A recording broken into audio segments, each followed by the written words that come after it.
What's up, guys? It's Fox the Lost Burrito Gaming, and today it's going to be the first after the action video. I'm just going to be having some tank gameplay rolling in the background as I talk about this video's theme, which is going to be new weapons that we could add to that DICE could add to Battlefield 1.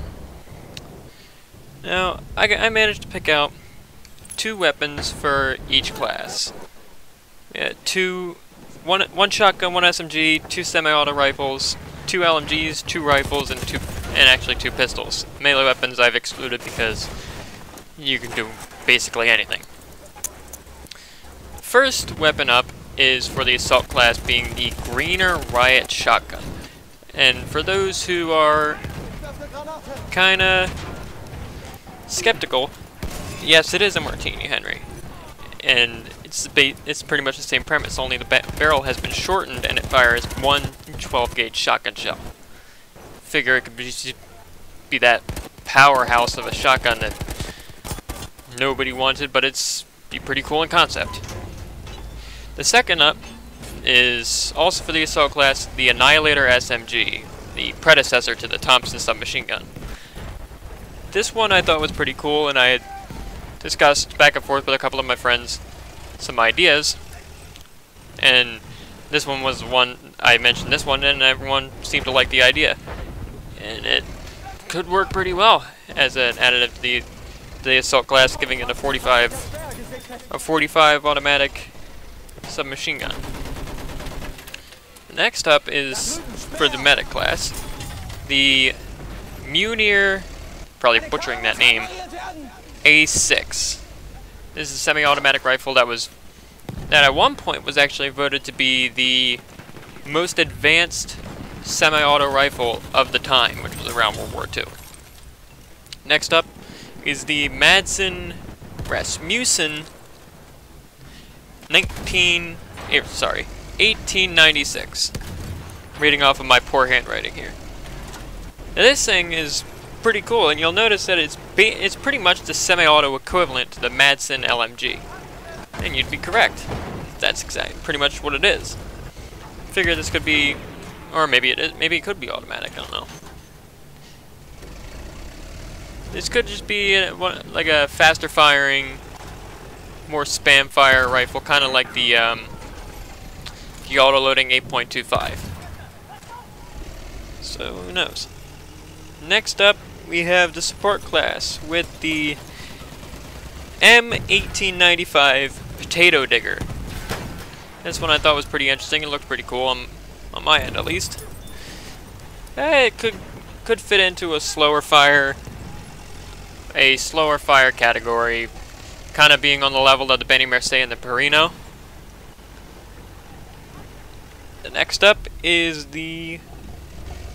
a little bit more of a far-fetched idea.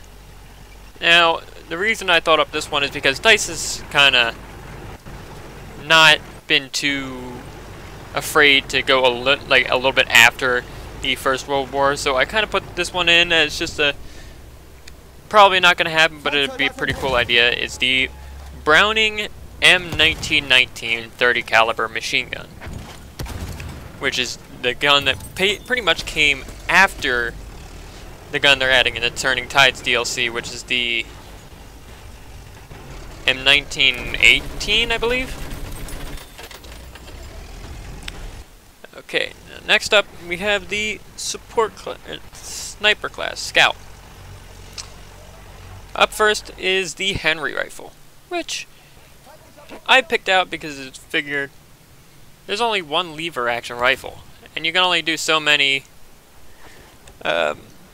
bolt actions before they start to get stale. So I figured, why not add the Henry rifle? And it has been seen in several movies to have a scope mounted on the side of it. I mean, one in particular is The Good, the Bad, and the Ugly. Clint Eastwood's character has a scope mounted onto the side of his Henry rifle. Doesn't have it on there for too long, but he's got it.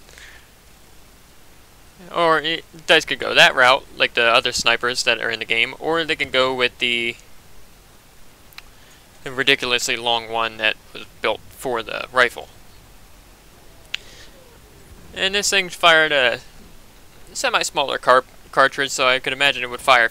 It'd be a fast-firing rifle. Not quite like the Russian 1895, but more of a up-close and personal quick-fire rifle.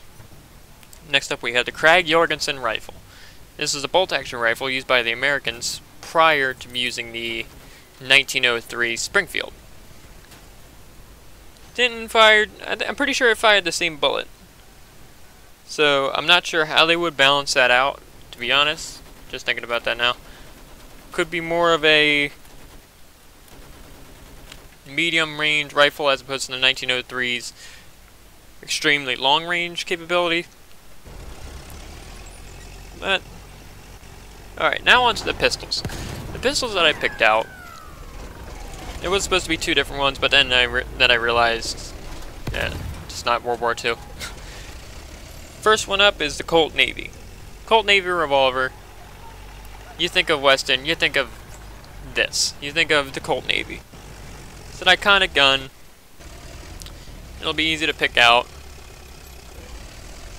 Feel it'll fit right in with the other revolvers that we have in the game at the moment.